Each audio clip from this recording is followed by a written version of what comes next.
This is the brief on orthogonal flow dynamics. So we're looking at a study called Orthogonal Flow Dynamics and Energy Conservation. And what it shows is something pretty cool. How the actual walls of a container dictate what the fluid inside is even allowed to do. Okay, first up is something called the Helmholtz decomposition. Now it basically just splits fluid motion into two. Let's call them teams. You've got flows that swirl, right? Like water going down a drain. Then you have flows that expand straight out, like air from a balloon. The question is, do these totally different movements mess with each other? Second, this all comes down to the boundary condition. It's really just the rule at the edge.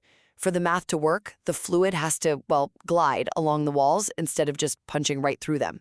And when the fluid behaves, stays in its lane, those two flow types become orthogonal. That's just a fancy way of saying they completely ignore each other. And finally, this is where it all clicks with energy conservation. See, when that boundary rule is followed, the energies from our two teams don't mix.